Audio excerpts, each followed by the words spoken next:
all you skebes. This is Great Answer with another episode of the Ropecast. I know you've been asking where I've been. Well, you heard the last episode where I was talking about being burned out, and I have been being burned out. It's been a little rough time, and but I'm back, and I'm organizing new interviews, and so no, the Ropecast is not dead. It is just took a little hiatus while we sort of got things back together.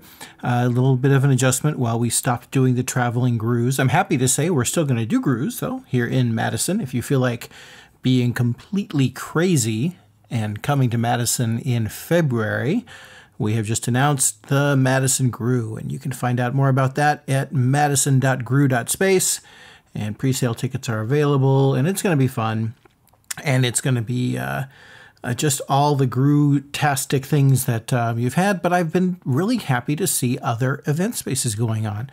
Austin is having an open space. Columbus has open spaces. I've been teaching some classes on doing open space online, and some people from there have done open spaces. Ozma and her friends in Kansas City did a Kansas City Kink and Leather Unconference. So even though the grooves aren't happening, open spaces are happening, and I'm really, really happy to see that. And we are, in the meantime, going to play you an interview that is months old. Oh my God, I feel so bad. I got to interview in Columbus RiggerOdys and AngelKnight, and it was a great interview, and I've had it on my phone for the last several months. And it's really past time that it's out there, so I apologize for the bits that are out of date, but it is going to be fun to listen to. But before that, we got to pay some bills. So this podcast is, believe it or not, still sponsored by Lee Allure, leeallure.com, great erotic hypnosis, as well as a sideline, she does Spiral Eye soaps. Now, I know she just changed location, so she may not have quite as much soap on hand or ability to send it out as usual because, you know, moving takes up a lot of time. But you should still visit her site, leeallure.com, or just tweet at her or something and say thanks for help and support the Ropecast. She actually supports me as a personal friend as well, and is someone I talk to every week, and it really helps me get my butt in gear on things. So that's really great. And speaking of getting butts in gear, no gears like Twisted Monk gear. And Twisted Monk is, you see what I did there? That was a nice segue. Twisted Monk, twistedmonk.com. He makes fantastic bondage rope. He makes great bondage rope. In fact, he recently made Sinclair Sexsmith some urgent rope. Apparently they needed some, Sinclair was doing a workshop and they needed to have some specialized rope, and Monk just got it together and took care of it. Now, I respect him so much. He doesn't do normal holiday sales and things like that. He does have specials. He does his, you know, rope of the month kind of thing. But he's just, as far as ethical businessmen go, I don't know anybody who works so hard, not just to make quality product and have a good business, but to make sure his workers are paid a living wage, vacation. I don't know if they have benefits, but I wouldn't be surprised. If they don't have benefits, I'm sure he's working towards it. And frankly, you know, they're in Seattle. They're always like 10 years ahead of us, so they probably have benefits as well. So if you want to support not only somebody who makes great rope, but who also goes out of his way to support the community, both locally for him and in the extension in the rope community, you should definitely go by Twisted Monk. So now that's out of the way, let's go ahead and get right to the interview with RiggerOdys. Now, first, let's talk a little bit about who that is. Odys, O-D-Y-S, is reading off, of course, his bio off of FetLife. His Virginia, USA-based rigger and rope artist who discovered the beauty of rope bondage over 3 years ago and has been deeply dedicated to it ever since. Initially inspired by the traditional Japanese-style bondage through the art of Akira Naka's Seminawa and by Yukimura-san, Odys has studied with many world-class kimbakushi, including Kinoko-san, Kazami Ranki, Gorgon, and Pedro, among others. In 2016, he met Akira Naka at a Baltimore workshop and then later traveled to Tokyo to study further with Naka-san, who you can hear on this podcast if you want to know more about him.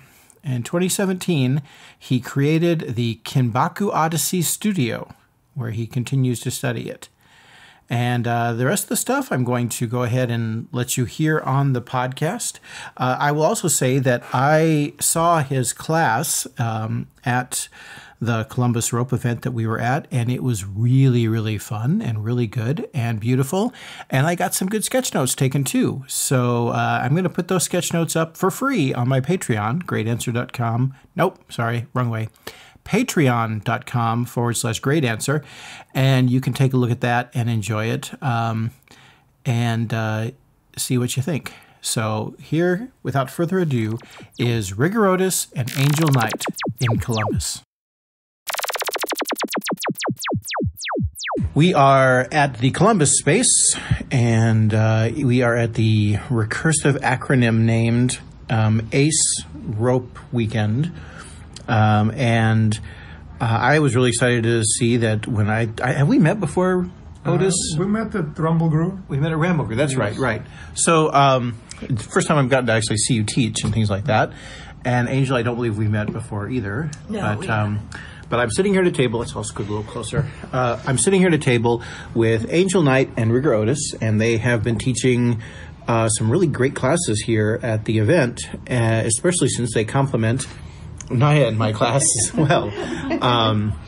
Your first class, what was the title of your first class? Introduction to Emotional Transitions. Yeah, Introduction to Emotional Transitions. Now, I got to be honest with you. We were like, I wanted to have another hour of that class because it felt like you got just to the part where we were going to start getting into the emotions and that kind of thing. Now, Angel, do you work with him for the emotional transition things normally? It seems like that's a very intimate class that could get kind of scary in terms of what you show.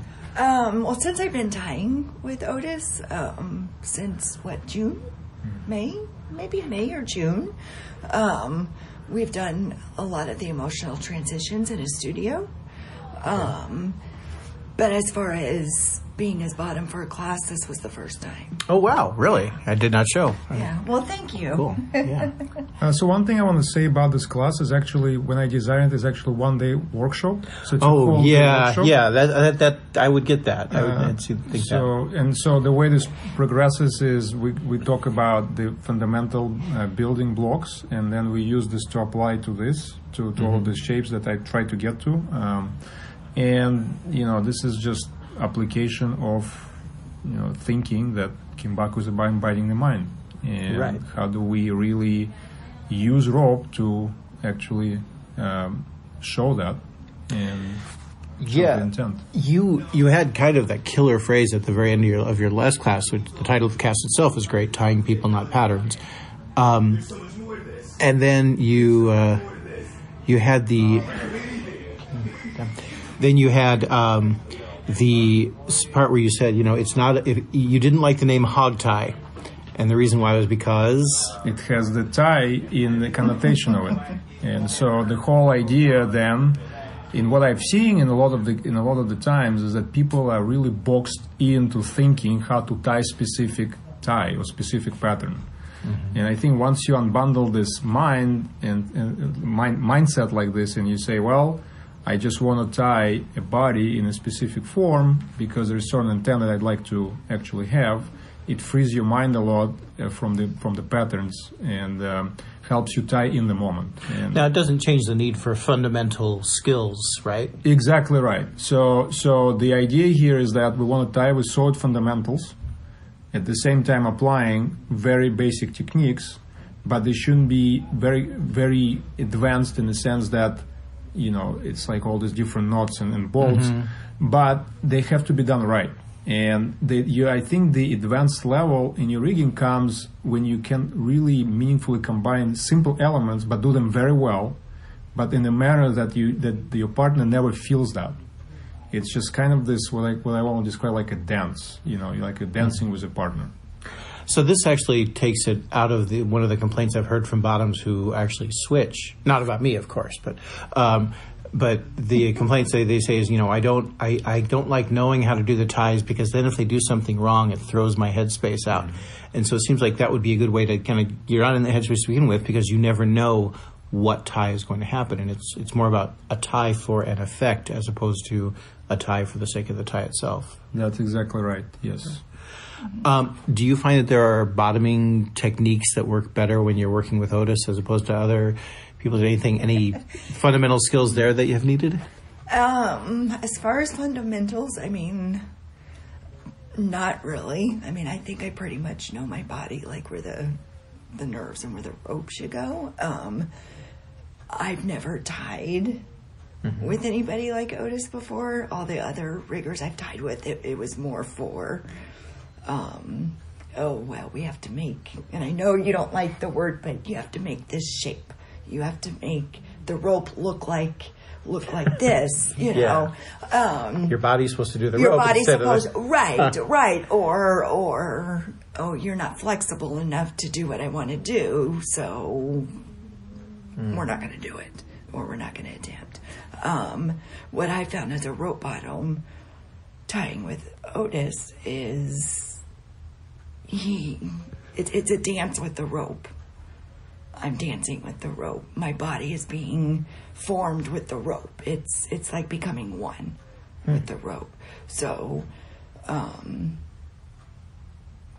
as far as the fundamentals, as far as where this needs to go. I'm wondering more about fundamental bottoming skills, like bottoming technique. I think I saw you do some, when you were practicing yesterday, there was a point where you did something horrible, Otis, which happens. Yay! And I felt like I saw you or I heard you do some breathing technique to try and sort of I do that in rope to just kind of push through that first initial. Because what I've learned from doing rope the last 3 years is that if I really tense up when something's too intense, it actually messes with my headspace. And so I've kind of learned just to kind of take that deep breath, and then I could just kind of breathe into it and relax into whatever's being done. Cool. So just to add to this, to the idea of being relaxed, I see this all the time. I think that the ability to be relaxed into the ropes is one of the most important ways to actually increase your endorphin rush and actually push through the tie and get to the step. And that's why I call this emotional transitions, is the idea that I'm pushing the mind deeper and deeper, at the same time allowing endorphins to actually cover that, how deep it goes. And so what I see all the time is people just, when they're being tied, they can't relax into ropes. They get very anxious, and that's where I think more injuries come in.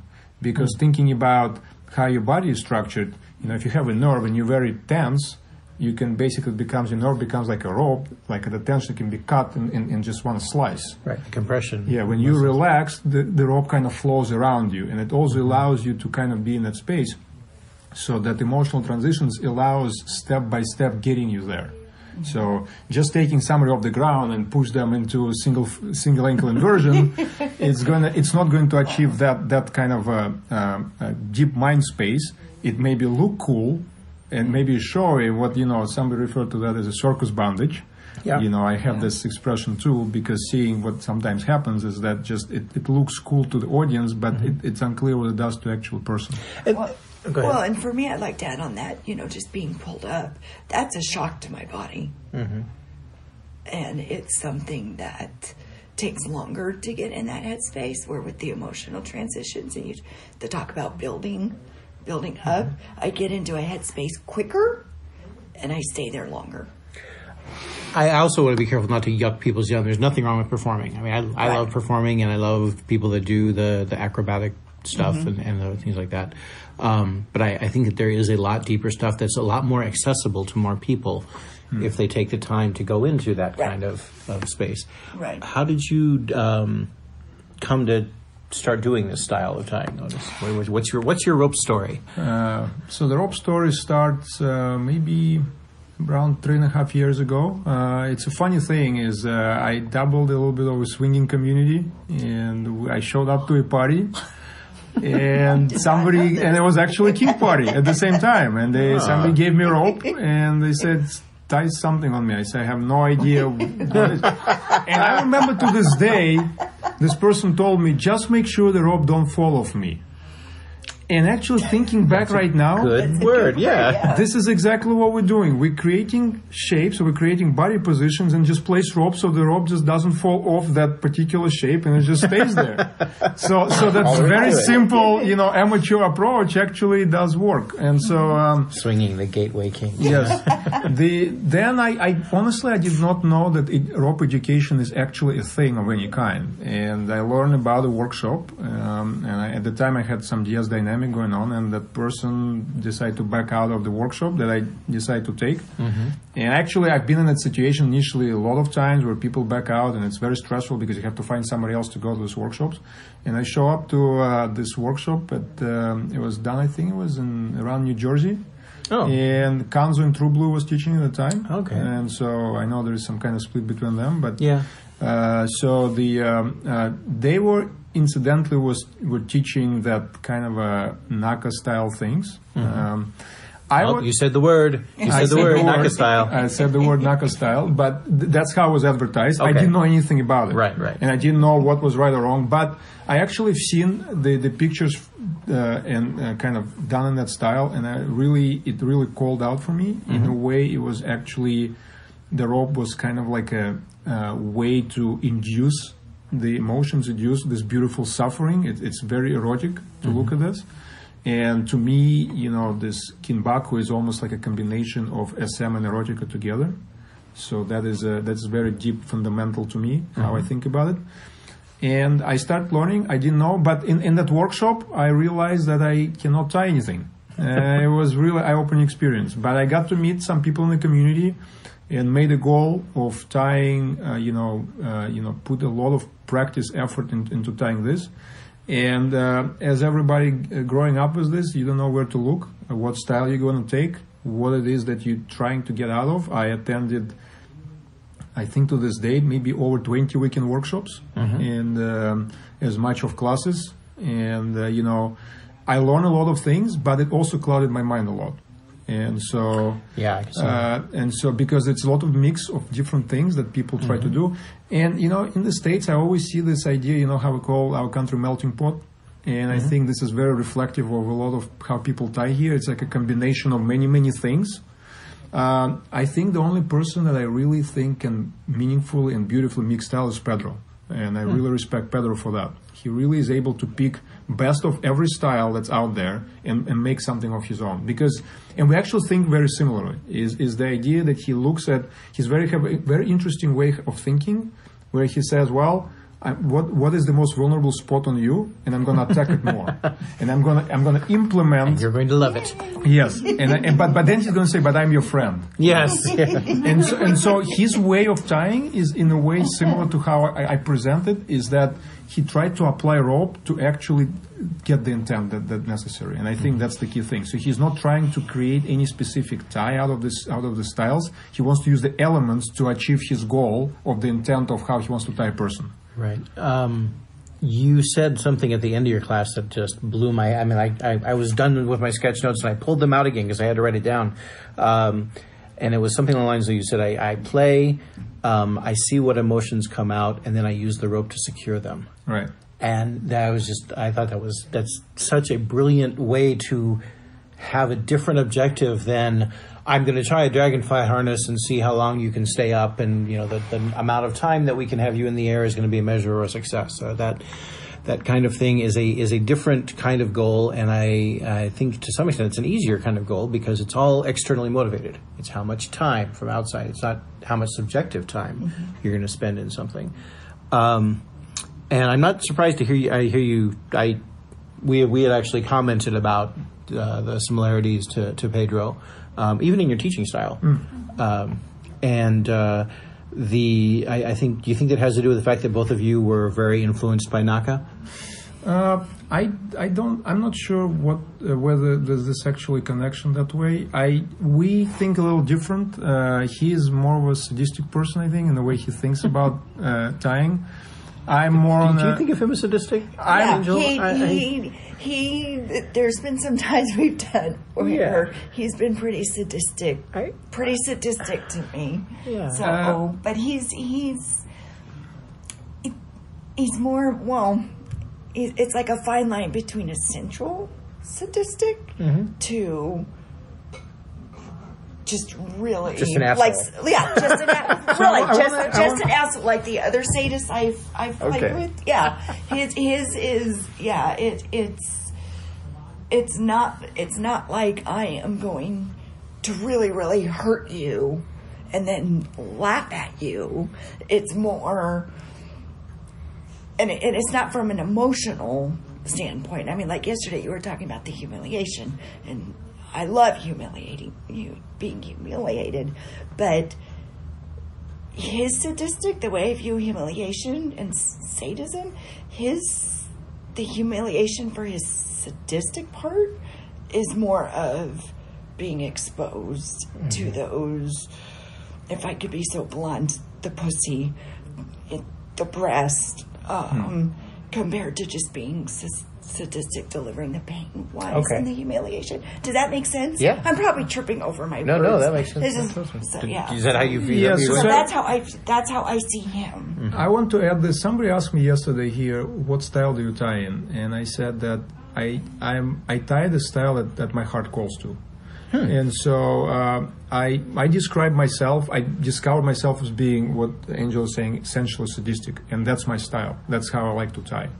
So I don't subscribe to idea that you want to tie in this person's style, this person. Everybody created their own style because that's the person who they are. Yeah, if you don't create your own style, you're not tying authentically. Right? Exactly. So I'm trying to tie in a way where I have certain aesthetics, but I also tie and find elements that actually calls to my heart through being sensual sadistic, and that's part of this emotional transitions kind of involve these ideas.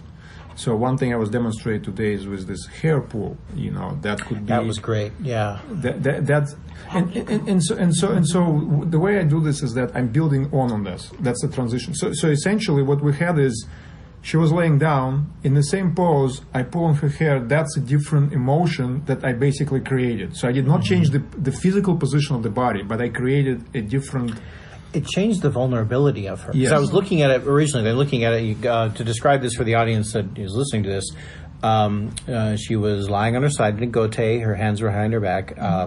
One line, it was a partial suspension, so the one line was going up from the hands up to the pole, and then you had the leg that was closest to the floor was tied in a futo, and then the other leg was just the ankle, and it was lifted up to the sky. So it kind of opened your legs up, and I mean, technically, you could have tried to close your legs with the futo bun, but it was exposing, and you were on your side, and so you were wearing clothes for the class, but it would have been an exposing thing.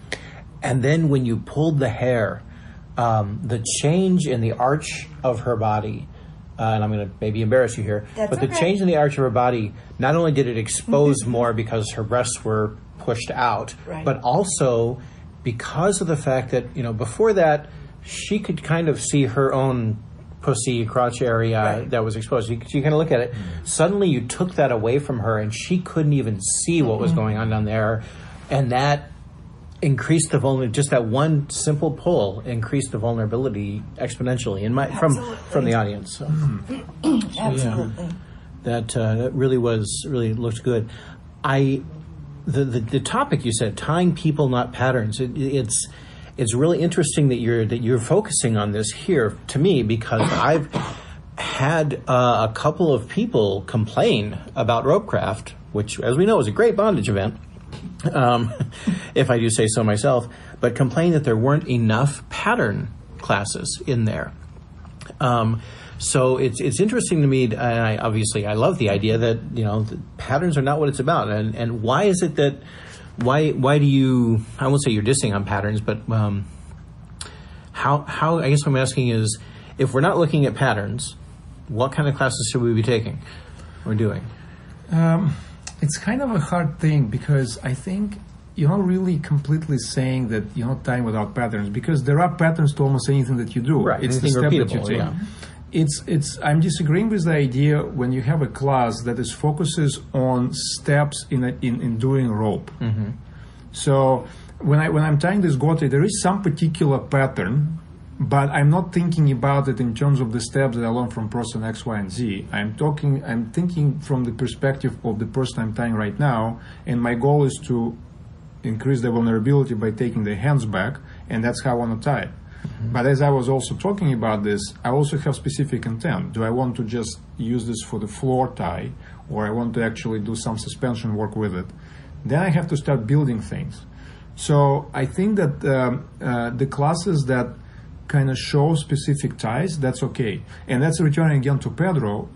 One of the reasons why I always come back to study with him is because he never really tells you how to tie anything.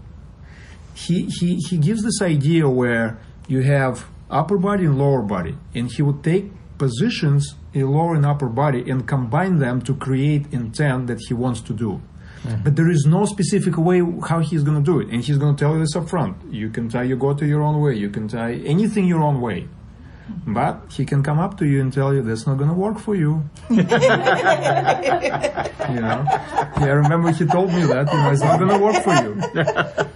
So he can spot what's going on, but his idea, the way I think his teaching style is the one of the best. I probably returned this year. I returned to 2 of his workshops in 1 year, and he just finished U.S. tour. Yes, and I really scaled down on the workshops because I'm trying to concentrate more on the private studies right now and focus more on details. But I returned back to him because he gives ideas.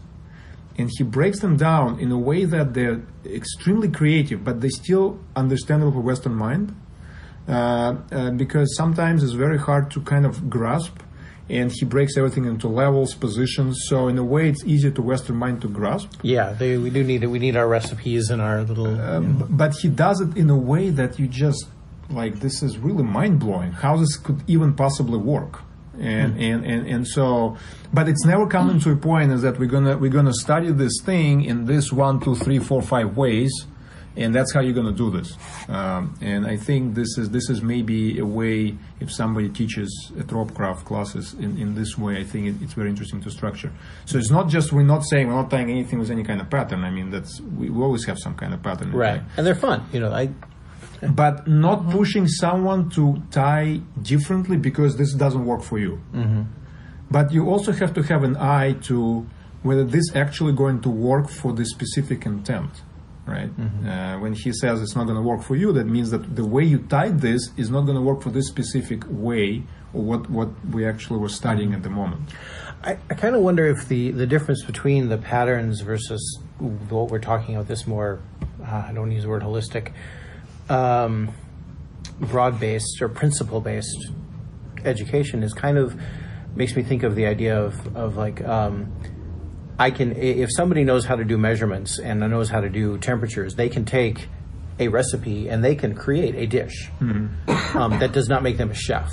It doesn't mean that they can do other things. And so if you study foodology and whatever things are needed, then yes, you can still follow the recipe and it still is good, but maybe you can know how to change it for the palate of the person that you're doing for your own palate or for that kind of thing.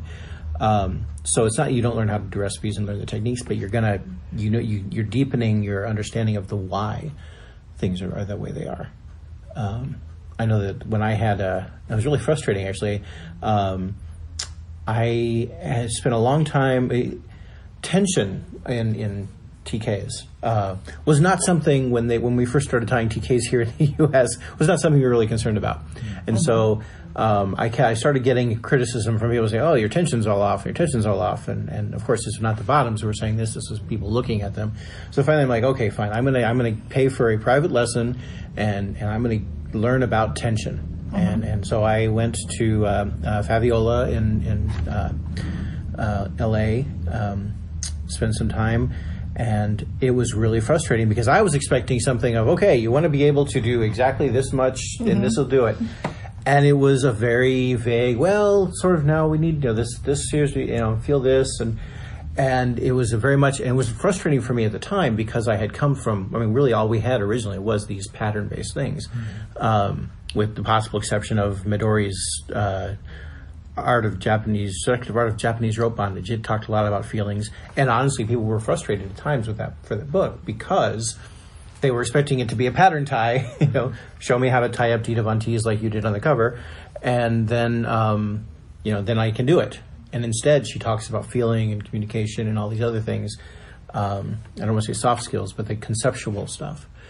So what? And now that you've learned all that and you're perfect, and you know how to do all that, you know what? I'm not perfect. Okay. So that's the question is what?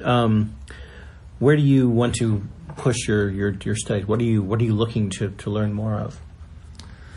Or develop, I guess. Coming back to just you mentioned about the tension, that's a lifetime goal. I think tension is more about understanding a person, and this idea. I think Yakimura Sensei used to say that is that he can actually tell how much the model wants to be taken by looking at the stress at her back, and that would actually tell him what's the tension that needs to be applied. So there is no real recipe. So studying and understanding the person that you're tying is obviously a goal.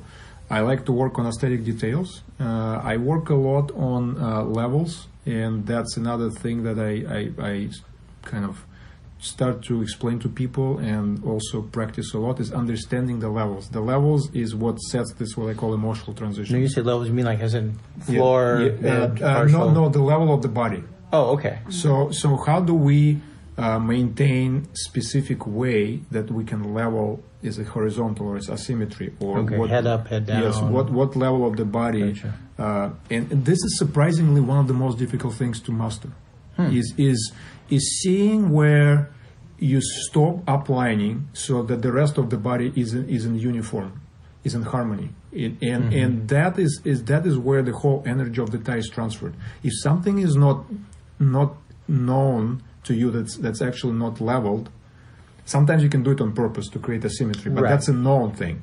If something is not leveled and you don't understand what's happening, the whole body feels that, and the experience is completely detrimental. And so a lot of the times is that you have to watch, in the style that I tie, you build something and then you use the rest of the rope, these uplines, to collapse something together. Yeah, so you slide the uplines along the bamboo and stuff. So combine them together. What that does is that, is not just, people say, oh, this is decorative. That's not really decorative. That's actually combining the energy of the whole tie into one piece. But what that does, though, if you really study this carefully, you will see that actually it changes the level of the body, because you're collapsing something and the rope raises in one place and drops in another place. So while you actually increasing the intensity of this bringing ropes together, you're also changing how the level of the body is positioned now. So you added some completely new element, or you actually destroyed that element that was in place before. Yes. No more comfort for you. So a lot of these things actually matter, and I try to study them a lot deeper and learning about. The other thing is that this intensity, what does it mean? Like, how do you get to person mind deeper and deeper through using rope? And that's something that I've been trying to also kind of see through my work. I don't think this is actually like, you don't go to school and you have this textbook on how to do it. You just learn it lifetime. Right. It's about heart. And it's about practicing. Yes. It's a lifetime journey, essentially. And actually, if you didn't ask me this initially, where they think Odyssey comes from, it's Odyssey, it's a journey. It's a lifetime journey. So it's a journey, and Naka Sensei, I studied with him, I want to mention, studied with him in Japan. He helped me create my logo for my studio, and he called it, so I call it Kinbaku Odyssey, but he called it a Horo Kinbaku, or journey. Okay. So it's a journey in search of the path. Yeah, I saw your logo when I checked you on Instagram. Yes, and to me that's very, very, actually it matches exactly what I'm looking for. It's a path that we're searching for. And so there is the tie doesn't end with the last knot. It's basically the process of getting there. It's what the most interesting. Nice. And what's your journey taking you to Angel? I don't know where it's taking me. That sounds exciting. It does. I just kind of go. Nice. Go with it. Yeah. I guess my journey getting into rope was not a positive experience. So considering what I've been able to accomplish just in the last year, even 2 years, is pretty amazing. And yeah. Cool. Well, we are about at a half an hour, so it's time for me to ask you both the lightning questions. Now, these have not so much to do with this. This is kind of getting to know you as individuals. So, first of all, what's your beverage of choice? If I said, hey, can I get you something to drink? What would you like? Well, it depends. Is it alcoholic It or can not? be anything you want. We'll pretend like there's no limited budget. Margarita. A margarita. On the rocks. On the rocks. Okay. With Patron. Patron, okay. As I say. How about you? Arnold Palmer. Arnold Palmer, really? It's my favorite drink. I would not have taken you for Arnold Palmer. Okay, how about the food you like? You eat a lot. Sushi. Definitely. Same thing. I like Japanese food. I really developed taste for it. Probably, yeah. Sashimi. Love sashimi. Yes. Yes.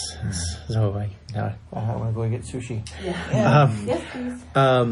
And how about what if I said, hey, what's a good movie I should watch? What would you recommend?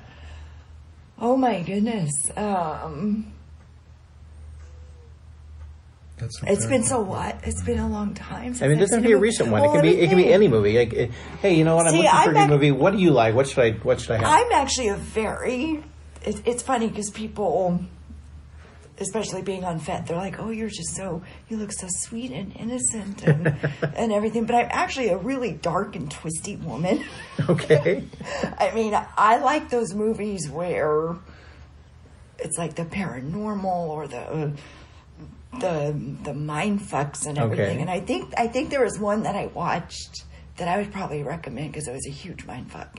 But I can't remember the name of it. It was on Netflix. Oh, I want to say it was probably delusional or I think that sounds about right. Demented or something. But it was okay.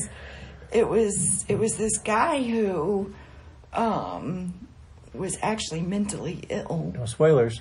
No, I won't. Okay. Yeah.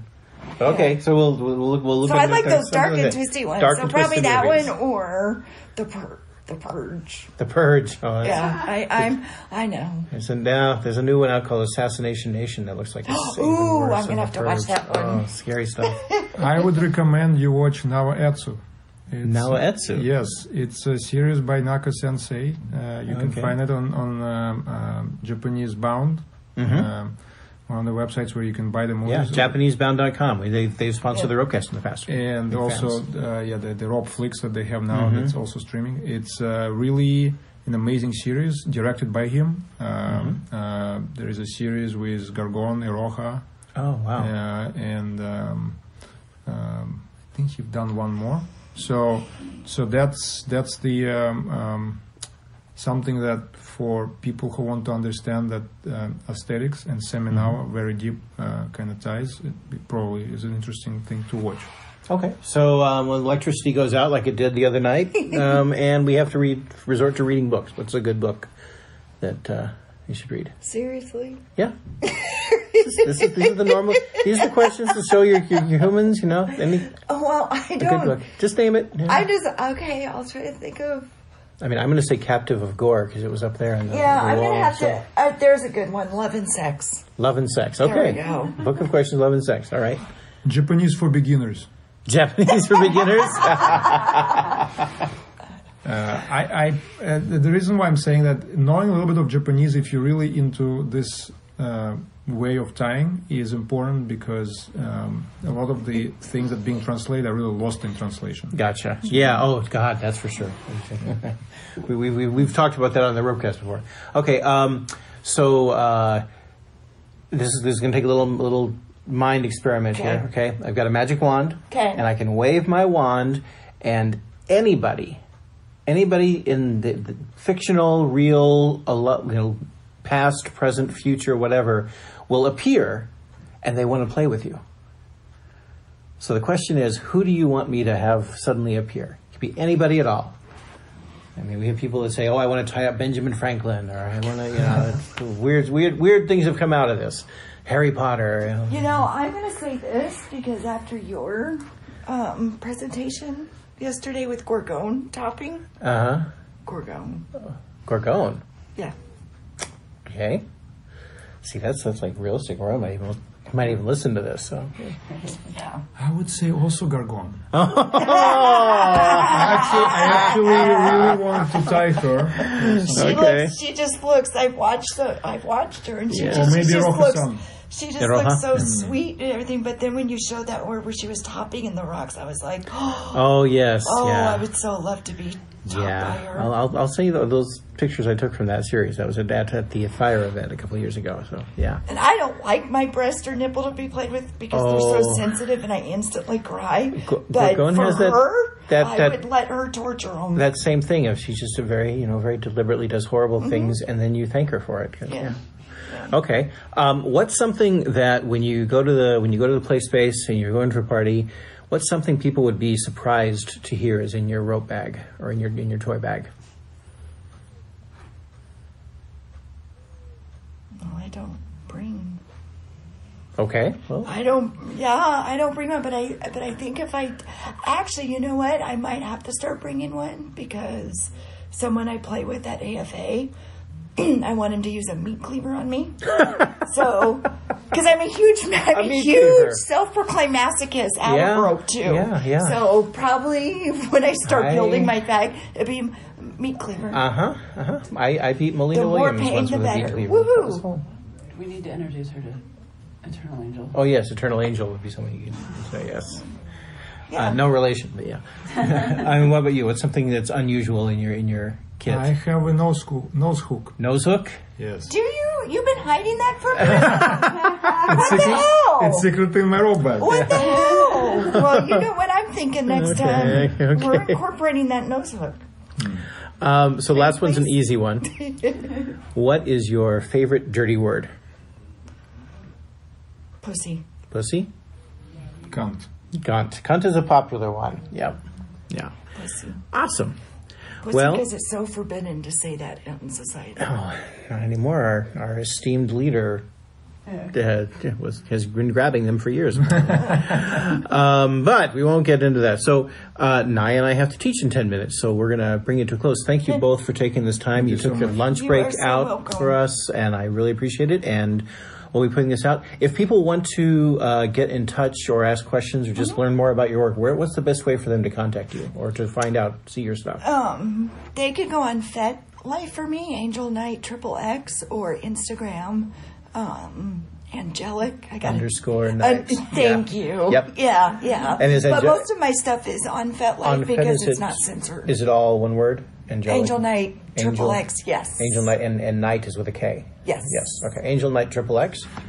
And how many? So I'm RiggerOdys on Fat. And it's ODYS. ODYS. So Yes, I'm RiggerOdys on Twitter, on Instagram, and on Tumblr. So that's useful. Yeah. Yes. All right. Great. Well, thank you both very much. And I really you for enjoyed your having classes us. and appreciate it. thank you. Thank you.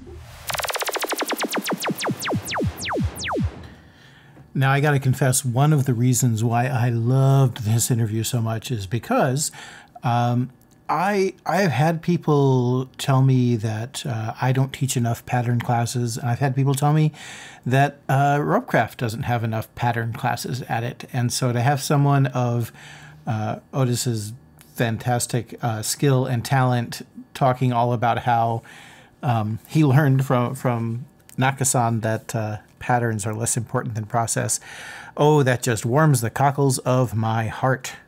So I have nothing against patterns. You know, patterns are great. Patterns are easy to learn. And too many people, I think, stop at the pattern and don't continue on. Which is why, let me tell you a funny little thing that happened. You know, I always apologize for being late on the podcast and, you know, having interviews and stuff like that. And I was at a convention recently, not a rope convention, Comic-Con actually.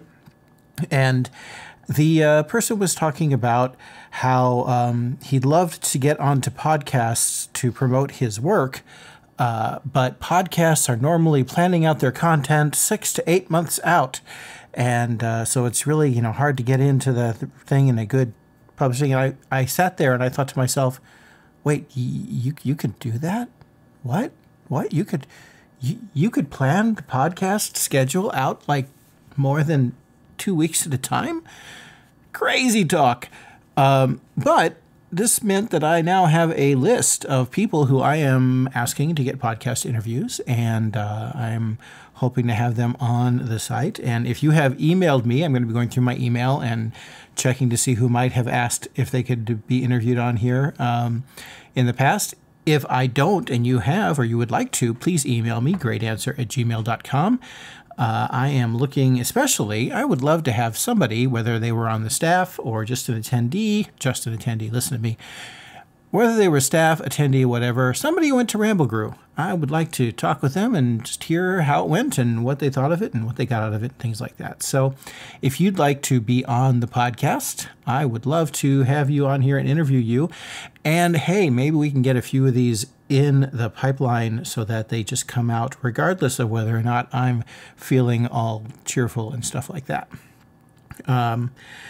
Speaking of ropecraft, the question on everyone's minds lately is, when are the pictures coming out? Well, the answer is soon. It's we photographers are exacting and professional people who really want to get everything right. I have seen some of the photos, and I can tell you that we're going to have a whole bunch of them really soon, and then more of them pretty soon, and then the rest of them will be coming soon. So that's the best I'm going to give you on that. But I will also tell you that very soon we're also going to be launching, we've already had a soft launch of the next Ropecraft, which is in Chicago. That's right, coming back to Chicago, Lyle to be exact, actually. And we will be launching tickets on January 1st. So I suggest that you put away your pennies, save your Christmas bonuses, and get those early purchase tickets so that you can come out to Ropecraft. We already have some presenters lined up. People like Type Atypical, people like Nil, Shay. There's more, but I don't have the paper in front of me, but that's okay because I'll be talking about this more as we go along. You can also send me questions, greatanswer@gmail.com. You could tweet at me, Great Answer. There's also a Ropecast Twitter as well, but, easiest way to find me is Great Answer. And, hey, I'd especially love it if you would maybe go on Amazon and do a search for Great Answer, because I've written a book or two, and they make lovely holiday gifts. Great one-handed reading. So other than that, I'm going to be here in Madison, Wisconsin, the rope bondage capital of the world, doing my thing. That's some good rope. Ta-da. That was awesome. Yeah. Do you edit this a little bit? Oh, not really. And there was, hey, we're still recording. Haha.